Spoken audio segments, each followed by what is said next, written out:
হরে Krishna. Hello বন্ধুগণ, রাধেশ্যামের একটি mini ব্লগে আপনাদের স্বাগত। এখন আমি সকাল সকাল ভগবানের সেবা দেবো বলে বাগানে চলে এসেছি, ফুল তুলবো। চলো ফুলগুলো সব গাছ থেকে তুলে নিয়ে দেখো কত রকম ফুল ফুটেছে। আর আগের মতো ফুল ফোটে না। আর এই যে বক ফুলের গাছগুলো, আর বাগানটার অবস্থা এখন খুবই খারাপ। এই যে ফুল তুলে নিয়ে চলে এসেছি, স্থলপদ্ম ফুটেছিল। আর এই যে ভগবানকে ভোগ লাগানো হয়েছে, আর ভগবানকে রেডি করে নিয়েছি। সবাই দর্শন করো। জয় রাধা মাধব বলে সবাই কমেন্ট করতে ভুলবে না কিন্তু। আজকে আমাদের কিউট রাধা মাধবকে কেমন লাগছে কমেন্ট করে জানতে বলবেন। আর এই যে দামোদরকে আজকে পদ্ম দিতে হয়, তাই পদ্ম ফুল দিয়েছি ভগবানকে। আর এই যে সকলকেই স্থলপদ্ম দিয়েছি, আর পদ্ম ফুলও দেওয়া হয়েছে। আর এই যে রাধা মাধবকে কত সুন্দর লাগছে দেখো। তোমাদের কেমন লাগলো কমেন্ট করে জানাতে ভুলবে না কিন্তু। আর এই যে তুলসী পাতা চন্দন দিয়ে ভগবানকে দিয়ে দিচ্ছি। আর এই যে এখন দামোদর মাস, ওই জন্য বক ফুল ভগবানকে অর্পণ করেছিলাম। বক ফুলের খুব মাহাত্ম্য, এই মাসে ভগবানকে অফারিং করতে হয়। আর এই যেটা এখন সন্ধেবেলা, মানে বিকেলবেলা, সন্ধেবেলা নয়, এই যে বউ যে দীপ দেখাবে যে থালাটা, ওই থালাটা রেডি করে নিচ্ছি। আর আরতি হবে, সেই জন্য সব রেডি করছি। আর এই যে সন্ধ্যাবেলা রেডি হয়ে নিয়েছি, রেডি হয়ে এবার সন্ধ্যা আরতি করব। আর এই যে তুলসী আরতি হচ্ছে এখন। আর এই যে তুলসী আরতি শুরু করে দিচ্ছে অনিতা কাকিমা। এবার তারপর আমি আবার সন্ধ্যা আরতি করে নিচ্ছি ভগবানের। আর ভগবানকে কীরকম লাগছে সন্ধ্যা আরতিতে সবাই কমেন্ট করে জানাতে ভুলবে না কিন্তু। এই যে সন্ধ্যা আরতি করছি ভগবানের সুন্দরভাবে।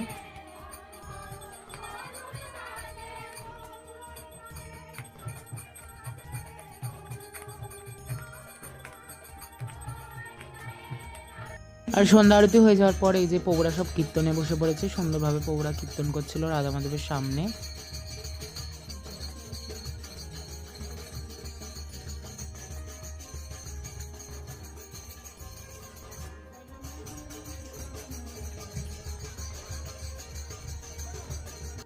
এই যে তারপর দামোদর অষ্টকম হচ্ছে আমাদের গুরুদেব, যিনি শ্যামানন্দ প্রভু, উনি দ্বীপ দেখিয়ে নিচ্ছে। আর এই যে সকলে দ্বীপ আবার, হ্যাঁ এই যে এটা প্রভু দ্বীপ দেখিয়েছে, এবার এটা থেকে সবাই তাপ নিচ্ছিল। আর এই যে আমাদের ভগবানকে কেমন লাগছে কমেন্ট করে জানাতে ভুলবে না কিন্তু। দামোদর অষ্টকম শুরু হয়েছে, দামোদরকে দ্বীপ দেখানো হচ্ছিল। আর এখন এবার এই প্রীতমদা এখানে আমাদের কীর্তন করছিল দামোদর অষ্টকম।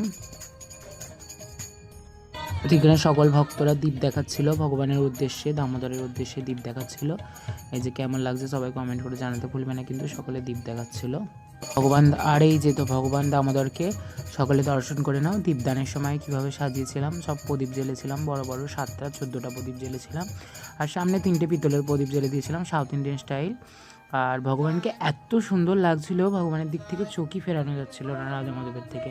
তাহলে আজ এখানেই ভিডিওটি শেষ করছি। ভিডিওটি যদি ভালো লাগে তাহলে লাইক, কমেন্ট আর বন্ধুদের সঙ্গে শেয়ার করো। আর পরবর্তী আরও একটি নতুন ব্লগ নিয়ে তোমাদের সঙ্গে দেখা হবে। হরে কৃষ্ণ।